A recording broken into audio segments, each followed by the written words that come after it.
The caterpillar and Alice looked at each other for some time in silence. At last, the caterpillar took the hookah out of its mouth and addressed her in a languid, sleepy voice. "Who are you?" said the caterpillar. This was not an encouraging opening for a conversation. Alice replied rather shyly, I hardly know, sir, just at present. At least I know who I was when I got up this morning, but I think I must have been changed several times since then." "What do you mean by that?" said the caterpillar sternly. "Explain yourself."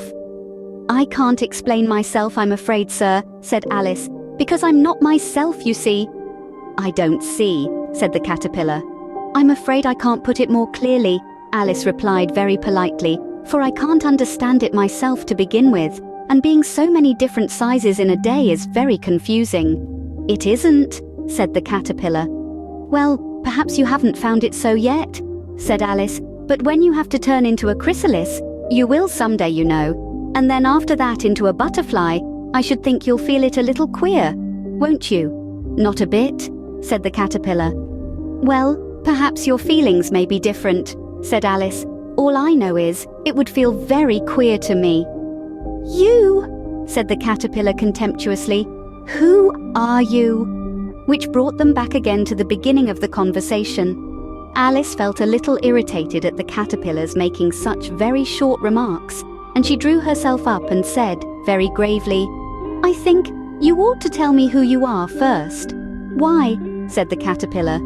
Here was another puzzling question, and as Alice could not think of any good reason, and as the caterpillar seemed to be in a very unpleasant state of mind, she turned away. "Come back," the caterpillar called after her. "I've something important to say." This sounded promising, certainly. Alice turned and came back again. "Keep your temper," said the caterpillar. "Is that all?" said Alice, swallowing down her anger as well as she could. "No," said the caterpillar. Alice thought she might as well wait, as she had nothing else to do, and perhaps after all it might tell her something worth hearing.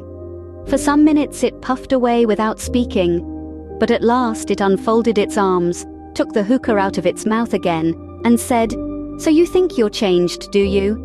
"I'm afraid I am, sir," said Alice. "I can't remember things as I used, and I don't keep the same size for 10 minutes together." "Can't remember what things?" said the caterpillar.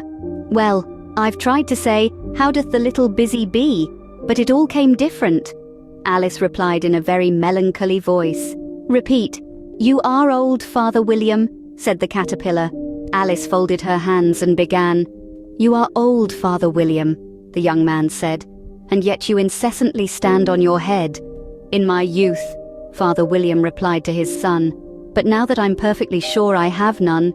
"You are old," said the youth, "as I mentioned before, yet you turned a back somersault in at the door."